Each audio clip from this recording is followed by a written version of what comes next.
안녕하세요. 연세S1 피부과 대표원장 김상민입니다. 오늘은 필러 시술 이거 하나만은 꼭 기억하세요라는 제목으로 유튜브를 촬영해 볼까 합니다. 오늘은 필러 시술 2명의 환자를 대상으로 해서 리얼 라이브 시술을 한번 보여드릴까 하는데요.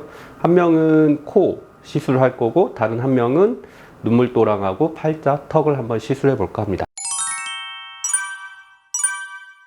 오늘 시술에 지원한 환자들은 저희 병원 간호사들, 지원자들인데, 이제 제가 필러 시술 많이 하는 걸 옆에서 봐왔던 직원들이고요.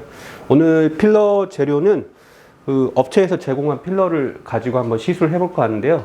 보통 병원에서, 업체들에서 새로운 필러가 나오면, 이제 병원에서 필러를 많이 하는 병원을 대상으로 해서 샘플을 제공하고, 한번 필러에 대한 평을 듣거든요. 그래서 제가 오늘 한번 새로 나온 필러들 한번 대상으로 해서 시술하는 모습을 한번 보여드릴까 합니다. 코필러 하는 시술 먼저 보여드릴까 하는데요.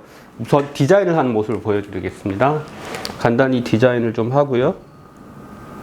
이 마킹펜은 알코올 성분에 금방 지워지거든요. 그래서 시술이 끝나면 바로 지우면 잘 지워집니다. 시술할 부위를 깨끗이 소독을 해서 추후에 생길 수 있는 염증을 최소화하고요. 자, 따끔. 그리고 우리가 필러 시술을 할 때 주로 니들을 사용하는 병원도 있고 캐놀라를 사용할 수도 있는 병원도 있는데, 병원들 필러 하는 거 홍보하는 거 보면 뭐 캐놀라만 꼭 좋다 이렇게 말하는데 그건 꼭 그렇지 않다고 생각합니다. 캐놀라로 할 부위는 캐놀라로 하는 게 좋고요. 니들로 하는 부위는 또 니들로 해준 게 좋아요. 그래서 뭐 이것저것 다 사용할 수 있는 의료진을 선택하는 게 좋다고 생각하고, 이분 같은 경우는 코가 말한정처럼 약간 주저앉았거든요. 그래서 이런 경우는 니들로 하는 것보다는 캐놀라를 하는 게 훨씬 안전하고 모양도 잘 나옵니다. 이게 일반적으로 우리가 많이 사용하는 캐놀라인데요. 보면 니들이 아니고 끝이 뭉뚱하게 생겼어요. 그래서 이거는 혈관을 절대 찌르지가 않아요. 그래서 뭐 실명이나 괴사 같은 염증 같은 부작용이 거의 없다고 보시면 되겠고요. 이제 좀 시간이 지나서 코끝이 마취가 되었으니까 우리 자입할 부위에 18게이지 니들을 이용해 가지고 한번 구멍을 내고 그 부위를 통해서 필러 시술을 해 보겠습니다. 자, 따끔 하고요. 입으로 숨 쉬세요. 자, 피 좀 닦아주고요. 자,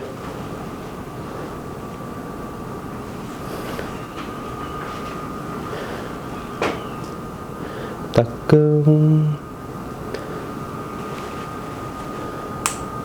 조금씩 주입하면서 모양을 봐가면서 필러를 주입하면 됩니다.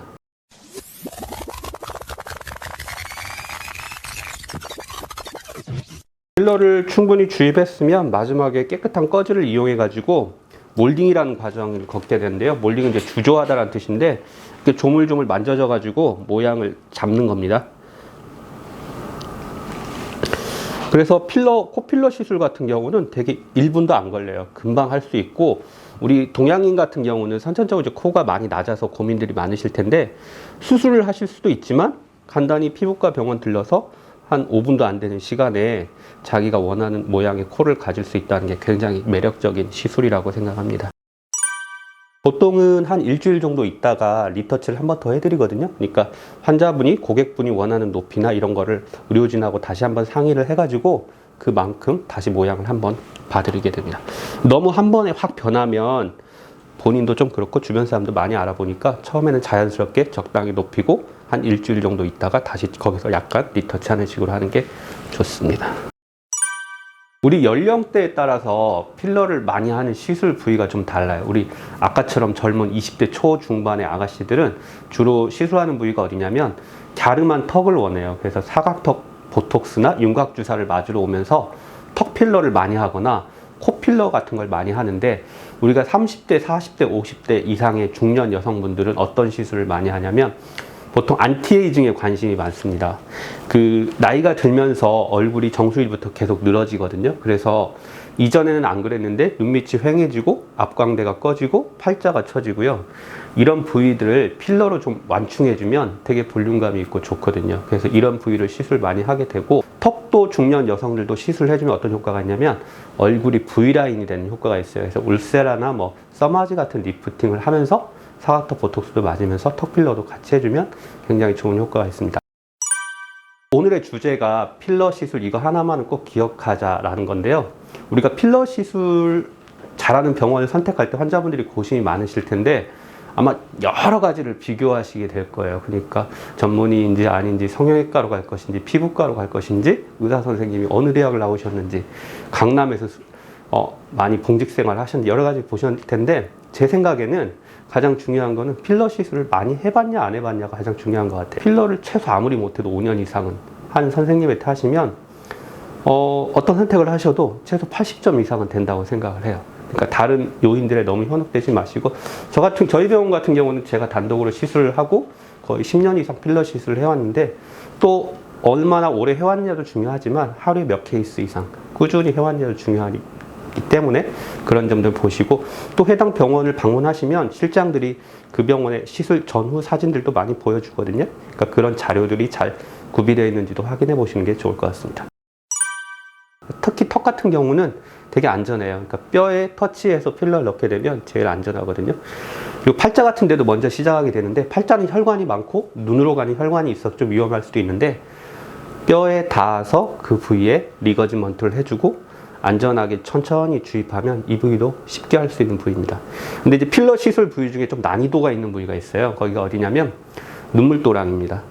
눈물도랑은 눈 밑에 있어서 위험해 보일 수 있는데 실명이나 이런 것들 걱정하실 수도 있는데 사실 눈물도랑 부위는 눈으로 가는 혈관하고 직접적으로 연결이 없어요. 그래서 오히려 더 안전한 부위인데 눈물도랑이 어렵다는 거는 피부가 엷어가지고 조금만 더 주입해도 울퉁불퉁해질 수가 있고요. 자신감이 없어서 필러를 과감하게 주입을 못 해주게 되면 별로 효과가 좋아지지가 않아요. 그래서 눈물도랑은 의사들도 제일 어려워하는 부위인데 좀 경험이 많은 의료진을 선택해서 하시는 게 좋겠고 요거는 이제 지젤류라는 필러인데 우리나라 국산 제품인데 프리미엄급 필러예요. 그래서 요번에 새로 나온 건데 한번 주입감도 그렇게 해보도록 하겠습니다. 리거지먼트를 해가지고 블러드가 안 딸라오는 거를 확인하고 그 다음에 본터치를 해서 주입하면 안전하다고 생각하고 주입하면 됩니다.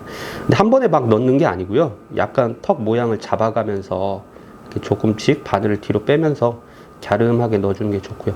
대신 너무 많이 넣어가지고 그 옛날에 그 마개 할멈처럼 턱이 너무 많이 튀어나오면 또 보기 안 좋으니까 적당량을 보기 좋을 정도로 해서 넣어주는 게 좋습니다. 콧망울 옆에 보면 이렇게 삼각형 모양의 트라이앵글이 있어요. 그 부위가 이제 나이가 들면서 꺼지기도 하고 밑에서 내려오는 살에 의해서 처지기도 하고 그래서 팔자주름이 생기는데 이 부위를 일단은 먼저 채워주게 됩니다. 보통 우리가 아까도 말씀드렸지만 눈물도랑부터 앞광대 쪽으로 쭉 얼굴이 사이 다 쳐주거든요. 그래서 앞광대 쪽도 좀 보완해주면 좋습니다. 우리 팔자주름을 시술하다 보면 코 옆에 이 트라이앵글이 꺼져 있기도 한데 또 보면 입 쪽으로 해서 길게 실선이 주로 생겨져 있어요. 그 부위는 필러도 같은 제품도 종류가 되게 많거든요. 그래서 입자가 되게 부드러운 필러를 이용해 가지고 부드럽게 주입해주면 많이 개선됩니다. 오늘 필러 시술의 주제이기도 하지만 필러 시술 이거 하나만 꼭 기억하자. 이건 뭐냐면 환자분들이 필러 시술을 하러 어느 병원을 방문하셨을 때 제 생각에는 최소한 5년 이상의 경험을 가진 선생님을 선택해서 하시는 게 좋을 것 같아요. 그러니까 우리가 보통 보면 요즘에 프랜차이즈들, 네트워크 병원들도 많잖아요. 그런 병원 가면 의사들이 5명, 많긴 한 10분도 있으실 텐데 보면 대표 원장님이 있고 이제 갓 배우러 오신 분도 있어요. 그러니까 다 실력이 다르거든요.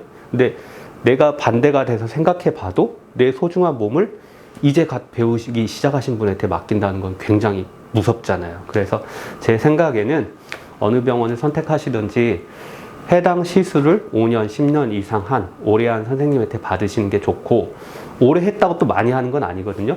그 시술을 하루에 몇 케이스 이상이라도 꾸준히 오랫동안 한 분들한테 자기 몸을 맡기는 게 가장 좋지 않나 생각됩니다. 그래서 오늘 유튜브 촬영은 여기까지 마치고요. 다음에는 다음 주제로 찾아뵙도록 하겠습니다. 감사합니다.